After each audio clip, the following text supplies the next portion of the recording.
आहेत. सर हा जो गणित विषय या ठिकाणी शिकवताय त्या संदर्भामध्ये काय सांगणार दर्शक? हा जो गणित विषय मी शिकवत आहे, यामध्ये विद्यार्थ्यांना ॲडिशन विथआऊट कॅरी ओव्हर म्हणजे आपण जे बिनहक्काची बेरीज घेत असतो, ती मी शिकवत आहे. त्यामध्ये त्यांना युनिट प्लेस, 10 प्लेस म्हणजेच एकक आणि दशक याचे जे प्लेस असतात म्हणजे स्थान असतात, हे समजावून विद्यार्थ्यांना जास्त प्रकारे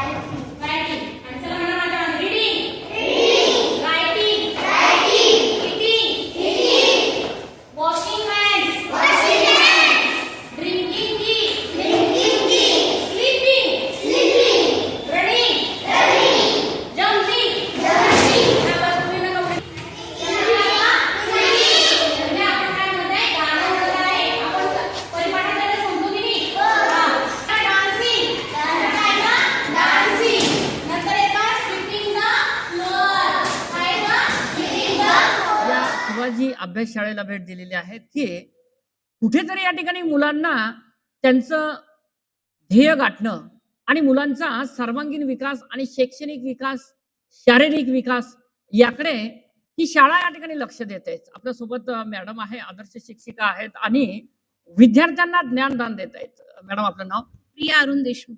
काय सांगणार आज या ठिकाणी हा जो छानपैकी आपण या ठिकाणी विद्यार्थ्यांकडून एक कविता म्हणून घेतलेली आहे, तर विद्यार्थी कसे शिकतायत? विद्यार्थी सर त्यांना अभ्यास तर आहेच, पण त्या अभ्यासासोबत व्यवस्थित संस्कार, वक्तशीरपणा, शिस्त आणि प्रत्येक नवीन नवीन जे ऍडव्हान्स टेक्नॉलॉजी आहे त्याचं सुद्धा नॉलेज दिलं जातं सर. आणि त्यांना खेळाच्या माध्यमातून शिक्षण दे प्ले विथ मेथडनी त्यांना आम्ही शिकवतोय सर. हसत खेळत शिक्षण या ठिकाणी दिसतंय. हो सर, हसत खेळत शिक्षण या संकल्पनेमार्फत या मुलांना आम्ही शिकवत आहे. बरं, काय सांगणार की मुलांच्या ज्या सवयी आहेत, जे गुण आहेत, ते गुण या ठिकाणी बिघडतायत, परंतु तरी सुद्धा आपण ठिकाणावर आणण्याचा प्रयत्न करतायत, काय सांगणार? हा सर, आता या जमान्यामध्ये शिक्षणासोबत संस्कार सुद्धा आवश्यक आहे आणि त्या संस्कारासाठी आम्ही परिपाठ घेतो. त्या परिपाठामधून जे मूल्य आहे त्या मूल्यांचं त्यांना नॉलेज देतो, त्याविषयी त्यांना माहिती सांगतो. परत स्वच्छतेविषयी माहिती सांगतो, स्वच्छतेविषयी त्यांच्याकडून तशाप्रमाणे ऍक्टिव्हिटी करून घेतो आहे त्याच्यामध्ये. आणि त्यांना शिस्त लागावी यासाठी व्यवस्थित रोज परिपाठ झाल्यानंतर त्यांचं सगळे हेल्थ वगैरे सगळं चेकिंग होतं. त्यांना व्यवस्थित गणवेश परिधान करणे याविषयी वेळोवेळी सूचना दिल्या जातात. परत मधल्या बेलमध्ये डबा खाणे, डबा व्यवस्थित ठेवणे, वर्गामध्ये व्यवस्थित बसणे, या सर्व सवयी त्यांना अंगीकारण्यासाठी प्रयत्न करतोय सर. मित्रांनो, या ठिकाणी मुलांचा सर्वांगीण विकासाकडे ही एक शाळा या ठिकाणी लक्ष देते. आपल्या सोबत मॅडम आहेत. मॅडम, या ठिकाणी इंग्रजी विषय हा कठीण या ठिकाणी विद्यार्थ्यांना वाटतोय, त्या संदर्भामध्ये काय सांगणार? हा सर, आता आमची सेमी इंग्रजी शाळा आहे. पहिली मराठी शाळा होती, आता सेमी इंग्रजी शाळा आहे. परंतु इंग्रजीचा आम्ही प्ले विथ मेथडने सगळं शिकवत आहे. त्यांना बेसिक नॉलेज, इंग्रजी या विषयाचं बेसिक नॉलेज देतो आहे. त्यांना प्रथम फोनिक साऊंड म्हणजे जेणेकरून त्यांना आई पासूनच हे करा. आणि सगळे विद्यार्थी काही चांगल्या याच्यातून सगळ्या परिसरातून आलेले नसतात. आपल्याला काय वाटतं की ही जी मातृभाषा मराठी आहे आणि मराठी भाषेत सुद्धा या ठिकाणी शिक्षण या ठिकाणी विद्यार्थ्यांनी घेतलं पाहिजे आणि त्याच माध्यमातून विविध जे विषय आहेत ते सुद्धा शिकवतायत. हा, मराठी आपली मातृभाषा आहे आणि मातृभाषेचा आपल्याला सगळ्यांना अभिमान आहे. आणि ती मातृभाषा आपली फर्स्ट लँग्वेज असल्यामुळे आपण सगळ्या या म्हणजे मराठी आणि इंग्रजी या दोघांचा मिळून वापर करून आपण त्यांना जास्तीत जास्त ज्ञान देण्याचा, कारण म्हणजे मातृभाषा ते रोज कानावर त्यांचे शब्द ते पडतात, त्यामधून त्यांना पटकन त्या गोष्टीचं आकलन होतं. मग मराठी आणि इंग्रजी या दोघांचा मिळून आम्ही त्यांच्याकडून अभ्यास करून घेतो. मित्रांनो, हाच आहे दुवा आणि गुरुजन वर्ग ह्या विद्यार्थ्यांकडून सर्व सवयींच्या गोष्टी असतील आणि विकास या ठिकाणी जो आहे मुलांचा सर्वांगीण विकासाकडे या ठिकाणी लक्ष देत आहेत. आपल्यासोबत हे चिमुकले आहेत, त्यांच्या क्लासमध्ये आपण आहोत आणि त्यांनी एक सुंदर कविता सुद्धा या ठिकाणी. परिसर अभ्यास 1 मधील हवा हा घटक आपण या ठिकाणी पाहणार आहोत. आपल्याला हवेमध्ये कोणकोणते घटक असतात, हवा कशी तयार होते आणि हवा कुठे कुठे असते हे आपण या ठिकाणी पाहणार आहोत. आपल्याला माहिती आहे की आपण आपलं जीवन जगताना प्रत्येक सजीवाला या ठिकाणी हवेची गरज असते. आपण दुसऱ्या क्लासमध्ये आहोत आणि परिसर अभ्यास हा विषय या ठिकाणी सर शिकवताय. सर, आपलं नाव? माझं नाव डीपी घुले. अच्छा, बरं, किती वर्षापासून या कार्यरत आहात आपण या शिक्षणात? यामध्ये जवळपास 16 वर्षापासून कार्यरत आहे या संस्थेमध्ये आणि या शाळेमध्ये येऊन मला जवळपास 14 वर्ष झालेली आहेत. काय सांगणार हा परिसर विषय जो आहे त्या संदर्भामध्ये दोन शब्द काय सांगणार?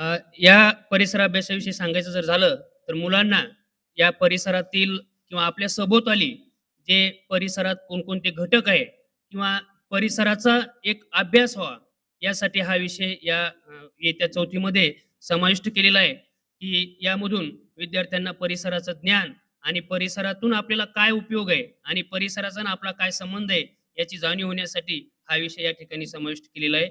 मित्रांनो, आपल्याला माहित आहे की आजूबाजूचा जो भौगोलिक जो परिसर आहे त्या परिसराचा सुद्धा या ठिकाणी आपल्याला माहिती महत्वाची आहे आणि म्हणून हा विषय या ठिकाणी ते शिकवत आहेत आणि मुलांना चांगल्या पद्धतीने ज्ञानदान देण्यात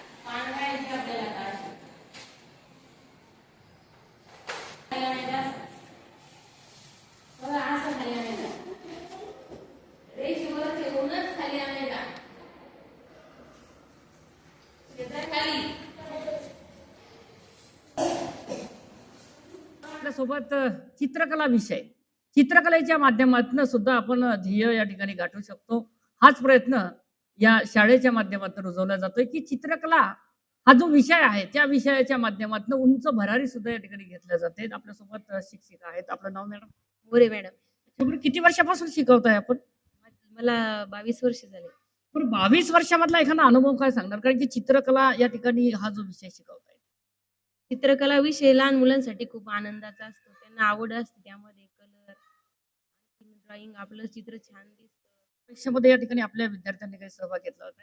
आमच्याकडे बालचित्रकला, सकाळ पेपर, आणखी नवनीत चित्रकलेच्या स्पर्धा असतात. त्यामध्ये आम्ही मुलं भाग घेऊन सहभाग नोंदवतात आपला.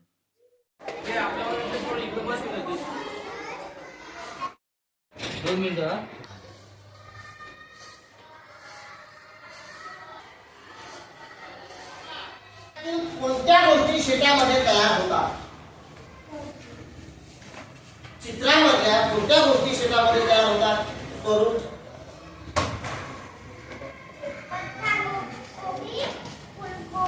बस एकच. आणखी कुठे मिळतात त्या गोष्टी? आणखी कुठे मिळतात आपल्याला? अंशुमन, बाजारात मिळतात. चित्रातील कोणती गोष्ट कारखान्यात तयार होते?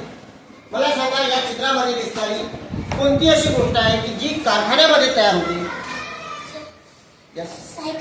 सायकल. कारण सायकल तयार करण्यासाठी कारखान्याची गरज लागते. गव्हांदे, काय सांगणार, हा कला विषय या ठिकाणी शिकवतायत? आपण वेगवेगळ्या मुलांकडून कलाकृती, हातापायाचे अवयव आणि वेगवेगळे भौमितिक आकार याच्यामध्ये सुद्धा मुलांच्या याच्यात सुधारणा होते. त्यानंतर आपल्याला वेगवेगळी फुलपाखरांची चित्र त्यांच्या आपण या कलेच्या माध्यमातून, या कला विषयाच्या माध्यमातून त्यांच्या वेगवेगळ्या सुप्त गुणांना आपण वाव देऊ शकतो. पण सर, असं निर्देशनात येते की पालक वर्गांची ओरड आहे की विद्यार्थ्यांचा सर्वांगीण विकास या ठिकाणी झाला पाहिजे आणि त्याची बुद्धिमत्ता या ठिकाणी वाढली पाहिजे. त्याच्यासाठी आपण काय प्रयत्न करताय? आता बुद्धिमत्तेसाठी आपल्याला आपल्या अभ्यासाच्या ज्या पुस्तकांच्या सोबतच इतर संदर्भ पुस्तकांचा आपण वापर जास्तीत जास्त करायला पाहिजे. पालकांनी सुद्धा आता पहिली दुसरी पासून आपल्याला RTSC परीक्षा आलेली आहे, मंथन परीक्षा आलेली आहे. पूर्वी चौथीला शिष्यवृत्ती परीक्षा होती, पण ती शासनानं 5वीला केली. त्यामुळं आता मुलांसाठी स्पर्धा परीक्षेचं स्वरूप म्हणून आता चौथीपर्यंत सध्या काहीतरी राहिलंच नाही मुलांसाठी. पण आपल्या ज्या प्रायव्हेट परीक्षा आहे, RTSC, मंथन असो किंवा या परीक्षेच्या माध्यमातून आपण मुलांना बुद्धिमत्तेविषयीचे प्रश्न, त्यानंतर गणिताचे प्रश्न, भाषेच्या उतारा वाचून तयार केलेले प्रश्न, असे बऱ्याचशा प्रश्नाच्या माध्यमातून आपण विद्यार्थ्यांना पुढे 5वीला शिष्यवृत्तीसाठी किंवा नवोदयच्या परीक्षेसाठी आतापासून जर दुसरी तिसरी पासून जर आपण तयारी केली मुलांची, 3ऱ्या वर्गापासून, तर निश्चितच पालकांना सुद्धा फायदा होईल. आणि पालकांनी सुद्धा आपल्या मुलांच्या विकासाच्या दृष्टीनं जर बघितलं तर अशा मंथन सारख्या, RTSC सारख्या, MTSC सारख्या परीक्षेमध्ये मुलांना बसवायला पाहिजे. आणि त्यांचा त्या दृष्टीनं आपण शिष्यवृत्तीच्या म्हणा किंवा नवोदयच्या पुढचा दृष्टिकोन जर ठेवला तर निश्चितच मुलं त्यामध्ये 50-60% तरी त्यामध्ये यश मिळवतील असं मला वाटतं. मित्रांनो, अशा पद्धतीचं हसत खेळत शिक्षण या ठिकाणी या शाळेमध्ये दिलं जाते. आपण आलेलो आहोत श्री शिवाजी अभ्यास शाळा. आता विद्यार्थी आहेत आणि विद्यार्थी आपला देश पातळीवर कसा चमकेल हाच प्रयत्न या ठिकाणी गुरुजन वर्गांचा राहतो. आणि आज दुसरे विद्यार्थी आपल्या सोबत आहेत. तुझं नाव बेटा? कृष्णा. अच्छा, बरं, कोणत्या वर्गाला जातोय? 4th. 4. कोणकोणते विषय आहे 4 मध्ये तुला? फोर्थ मध्ये भाग 1 आणि भाग 2 इंग्रजी आणि गणित. बरं, चांगलेच शिकवतायत सर तुला? हा. शिक्षणाव्यतिरिक्त काय काय शिकवतायत वर्गामध्ये? काही पीटी वगैरे क्रीडाचे खेळ? हा, शिकवतात पीटी आज. आज पीटी झाली तुमची? हा. कोणती सरांनी घेतली? मुळे आपल्या सोबत आहे. तुझं नाव बेटा? माझं नाव सेरेना. अच्छा, बरं कितव्या वर्गाला जातेस? फोर्थ. 4 मध्ये जाते. बरं कसे शिकवतायत तुला वर्ग शिक्षक? छान शिकवतात. कोणता विषय शिकवतात ते आता? परिसर अभ्यास भाग 1 हवा पाठ. हो पाठ. बरं तुझा आवडता विषय कोणता आहे? माझा आवडता विषय परिसर अभ्यास भाग 1 आहे. बरं इंग्रजी विषय कसे शिकवतायत सर? इंग्रजी विषय सर छान शिकवतात. अच्छा, इंग्रजीला कोणते सर आहेत? इंग्रजीला टीचर आहे सर. श्रद्धा संतोष टोपले. मी वर्ग 1 मध्ये शिकते. आज मी तुम्हाला पंढरनाथ सीतारामजी पाटील यांच्याबद्दल 2 शब्द सांगणार आहे. तरी तुम्ही ते शांततेने ऐकावे ही माझी नम्र विनंती. आजच्या कार्यक्रमाचे अध्यक्ष, प्रमुख पाहुणे, मुख्याध्यापक, सर्व गुरुजन तसेच माझ्या विद्यार्थी मित्रांनो, समाजसुधारक आणि स्वातंत्र्य सैनिक पंढरनाथ सीतारामजी पाटील यांचा जन्म 20 सप्टेंबर 1903 रोजी बुलढाणा जिल्ह्यातील अंबोडा गावात झाला. पाटील यांनी विदर्भातील राजकीय आणि सामाजिक चळवळीमध्ये सक्रिय सहभाग घेतला आणि सहकारी स्वातंत्र्य सैनिक आनंद स्वामी यांच्यासोबत काम केले. विशेष म्हणजे पाटील यांनी महात्मा ज्योतिबा फुले यांचे पहिले चरित्र लिहिले. 1942 मध्ये छोडो भारत आंदोलनादरम्यान ते राष्ट्रीय काँग्रेस पक्षात सामील झाले आणि भारताच्या स्वातंत्र्याच्या लढ्यात सक्रियपणे सहभागी झाले. स्वातंत्र्यानंतर त्यांनी स्वतःला शिक्षण क्षेत्रात समर्पित केले. वंचित व्यक्तींच्या शिक्षण आणि निवासासाठी असंख्य संस्था आणि वसतिगृह स्थापन केले. भारत सरकारने 1972 मध्ये त्यांना ताम्रपत्र देऊन सन्मानित केले. पंढरनाथ सीतारामजी पाटील यांचे 2 ऑक्टोबर 1978 रोजी निधन झाले. अशा महान व्यक्तिमत्वाला प्रणाम करते आणि थांबते. जय हिंद, जय भारत.